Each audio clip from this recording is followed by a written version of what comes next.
Je vais vous présenter aujourd'hui le secteur d'activité du tourisme en Bretagne et ses interrelations avec le champ du patrimoine ainsi que celui de la culture.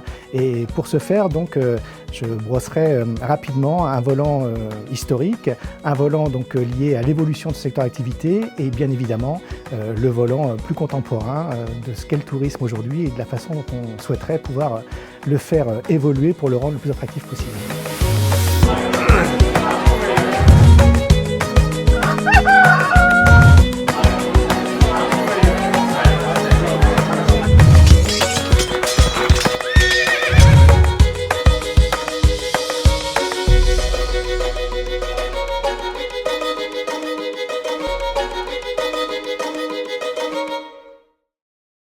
Le secteur du tourisme que je vais vous présenter est un secteur qui est jeune, qui a pris essence effectivement en Angleterre au XVIIIe siècle avec la naissance de stations balnéaires, Bath, Brighton, et qui va faire effectivement des émules en France au XIXe siècle ainsi qu'en Bretagne avec la naissance de stations balnéaires comme La Baule, comme Quiberon, qui vont graviter effectivement autour du loisir, destiné à une clientèle aisée et donc tournant effectivement autour de casinos et effectivement des moyens d'accès qui était facilité par l'arrivée de la voie de chemin de fer.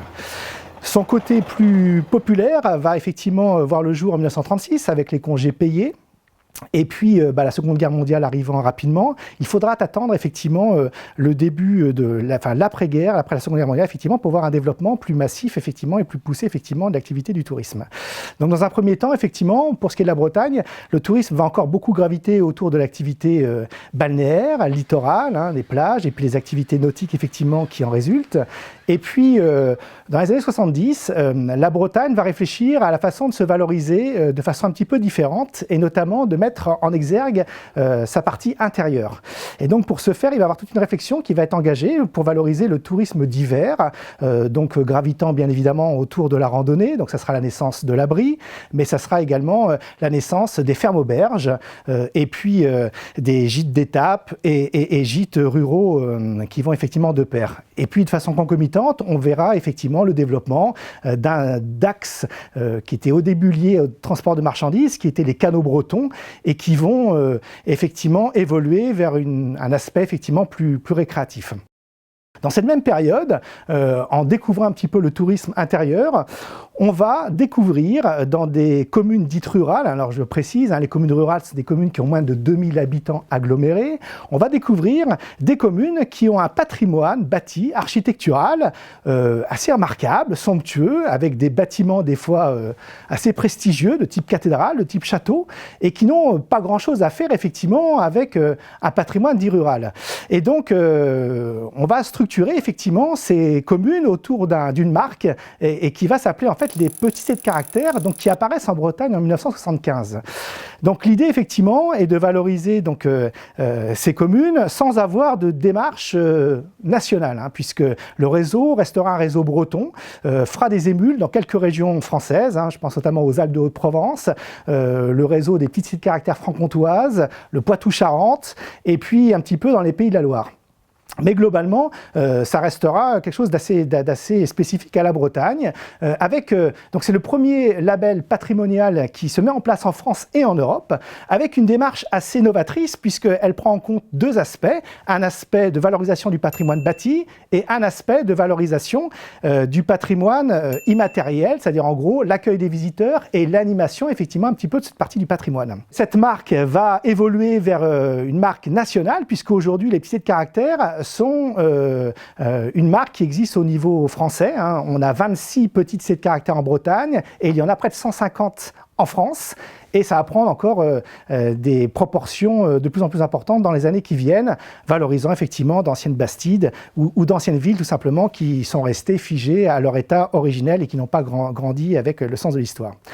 Suite à cela, va se développer une réflexion pour essayer de valoriser du patrimoine, mais là sur des villes de taille plus importante. Les petits C de caractère se limitant au départ à des communes de moins de 3000 habitants agglomérées et allant aujourd'hui jusqu'à des villes de moins de 6 000 habitants agglomérés. Et donc, on va voir effectivement apparaître en Bretagne, en 1984, un nouveau label qui est celui des villes d'art et villes d'art et d'histoire. Et ce label va avoir une telle aura que sur le plan national, le ministère de la Culture va décider de reprendre ce label sur un plan national. Et aujourd'hui, donc, la Bretagne est la seule région française à disposer d'une appellation régionale, puisque ce label est antérieur au national, et donc il y a une forme de déférence du national, effectivement, vers le champ régional. Alors, sans rentrer trop dans les détails, ces réseaux vont évoluer aujourd'hui sur un plan national ou sur un plan régional, mais ce qui est extrêmement intéressant, c'est que dans les villes qui se reconnaissent aujourd'hui villes d'art et d'histoire ou villes historiques, on retrouve par exemple 2 villes situées en Loire-Atlantique. Je pense notamment à Châteaubriand et je pense à la ville de Nantes qui a fait le choix, tout à fait assumé, d'être aujourd'hui valorisée en tant que ville d'art et d'histoire sur le réseau breton. Voilà, donc ça veut dire que dans les années 80, finalement, 70-80, va se développer tout un panel de valorisation du patrimoine urbain. Donc c'est la naissance finalement par ce truchement-là du tourisme urbain qui donnera naissance et donnera lieu aux premières assises du tourisme urbain à Rennes, assises nationales, puis plus tard des assises européennes. Donc on va dire que le tourisme urbain en Europe est né en Bretagne et que la valorisation du patrimoine urbain est née aussi en Bretagne. Ce qui était une gageure quand on sait que la Bretagne, ou l'image qui était véhiculée par Bretagne, était plutôt une image rurale et littorale et qu'on n'avait pas du tout l'image de ville.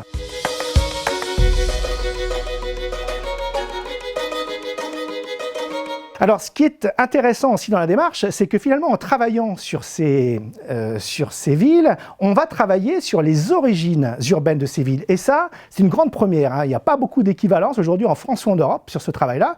Et donc, on va pouvoir, bon an, mal an, ressortir 4 typologie de villes particulières, donc allant donc des villes les plus anciennes, dites villes gallo-romaines, c'est-à-dire ce sont des villes qui depuis 2000 ans sont des villes, sans discontinuer.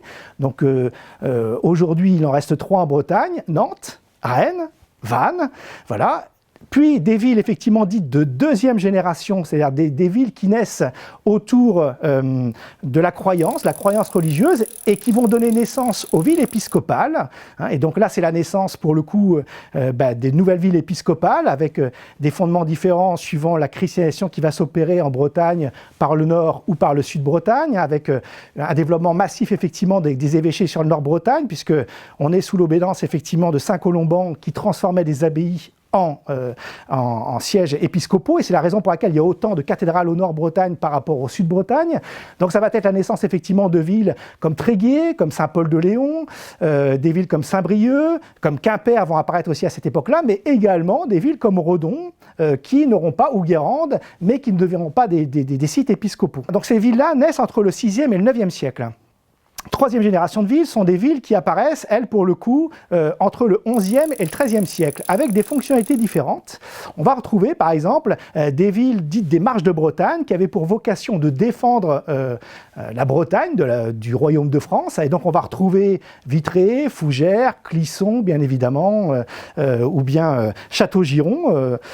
Et puis, des villes qui vont se développer sur des fonds d'estuaires. Voilà. Et donc, et qui vont avoir une particularité, effectivement, puisque des passages de ponts, des passages à gué finalement, puisque la particularité de la Bretagne, c'est qu'on a des espèces de grands bras de mer qui rentrent dans les terres, et donc on va avoir cette particularité effectivement d'avoir des villes de fond d'estuaire, plus des villes un peu particulières qui sont des nids d'aigle, donc des villes de roches fortes. Ce qui veut dire qu'en fait, à la fin du Haut Moyen-Âge, la Bretagne dispose de plus de 60 villes, ce qui est absolument considérable. La seule équivalence que l'on ait aujourd'hui en France, c'est en Bourgogne, où il y avait une aussi grande densité urbaine. Donc vous voyez, ça casse complètement l'image de la Bretagne rurale et littorale. La Bretagne a une tradition urbaine ancienne, absolument exceptionnelle, avec des villes qui sont devenues des villes d'art et d'histoire, type Quimper, mais des villes qui ont des origines similaires, comme Tréguier, qui est aujourd'hui, ou Dol de Bretagne, qui sont aujourd'hui des petites cités de caractère, c'est-à-dire avec moins de 6 000 habitants agglomérés. Donc voilà, ça c'est vraiment quelque chose qui est très marquant effectivement en Bretagne, c'est cette connaissance effectivement que l'on a. Et alors sur un plan purement touristique, ce qui est absolument remarquable, c'est que ces villes finalement, ce qui fait leur essence, ce qui fait leur intérêt touristique et patrimonial, c'est justement ce qui a été à l'origine effectivement de leur ville. Si on prend par exemple les villes épiscopales, ce qui marque les villes épiscopales bien évidemment ce sont les cathédrales, évidemment, qui ont donné lieu à Trobriez, qui est encore largement repris aujourd'hui, mais plus largement, ce sont tous les bâtiments qui gravitent autour de la cathédrale. Ce sont les psalettes, ce sont les maisons canoniales, ce sont les maisons prébandales, bien évidemment. Voilà. À l'inverse, si on prend les villes de troisième génération, pour les villes des Marches de Bretagne, ce qui marque ces villes principalement, ce sont leurs châteaux, soit sur une position haute comme à Vitré, soit sur une position basse comme à Fougères, par exemple. Bon, principalement, effectivement, le château, qui est vraiment l'essence même, enfin la force touristique, effectivement, de ces villes. Si on prend les villes de fond d'estuaire, et ben là, pour le coup, ce qui marque, ce sont les ponts. Voilà, donc on va parler finalement du pont de Landerneau, on va parler effectivement Pont-Croix ou d'autres sites effectivement comme ça qui sont sur des sites de fond d'estuaire. Donc vous voyez vraiment les éléments patrimoniaux prennent, la façon dont on communique aujourd'hui touristiquement sur ces sites et finalement prend en compte effectivement les origines urbaines effectivement qui existent au niveau de ces villes. Troisième génération de villes que l'on évoquait effectivement qui se constitue effectivement autour d'un triptyque, souvent effectivement autour d'un château et puis avec effectivement des lieux de prière donc qui sont souvent des prieurés et puis des lieux de commerce avec des bourgeois.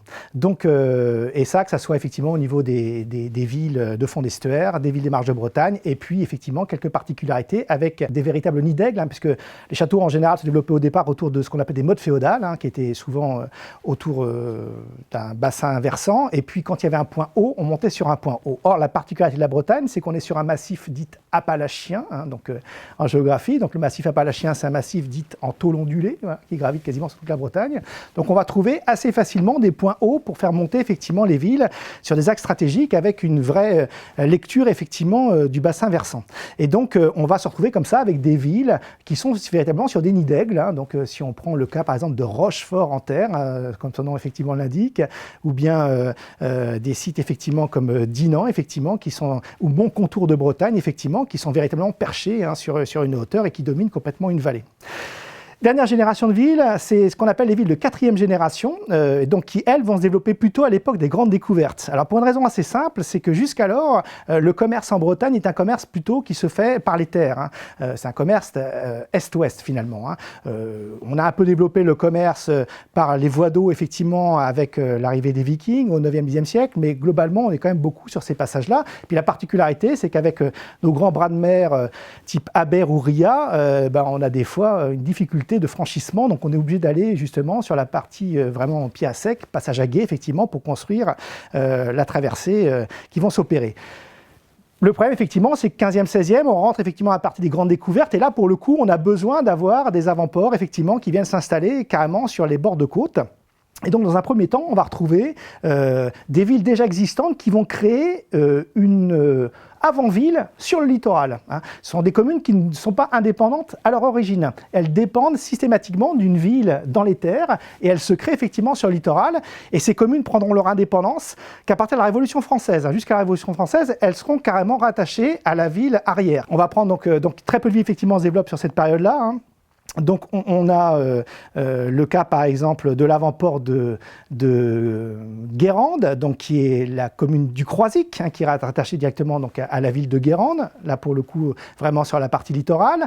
On a la même chose avec Port-Louis, qui est l'avant-port d'Hennebont, et puis vous avez, troisième cas, Roscoff, qui est ni plus ni moins que l'avant-port de Saint-Paul-de-Léon. Alors, ce phénomène, effectivement, n'est pas un phénomène purement breton, c'est un phénomène qui existait partout en Europe. Et d'ailleurs, aujourd'hui, si vous regardez l'Allemagne fédérale, dans un État fédéral qui s'appelle la Basse-Saxe-Rhénanie du Nord, donc avec la capitale qui s'appelle Hanovre, vous avez une ville qui est une ville Lenders qui s'appelle Bremen, et Bremen, en fait, a son avant-port qui s'appelle Bremerhaven. Voilà. Et il se fait que ces deux villes sont distantes de près de 80 km avec aucune frontière commune. Ce sont tout simplement les résurgences de l'époque médiévale que l'on a connues aussi en Bretagne, mais qu'ils ont su transformer et actualiser tout le temps sur une partie d'État fédéral allemand, donc Bremerhaven. Le même Lenders, sans frontières communes, qui est uniquement la traduction de ce que je viens de vous expliquer à l'instant. Si ce MOOC vous a plu, je vous invite à retrouver de nombreux autres MOOC sur notre plateforme www.mooc.bzh. À très bientôt.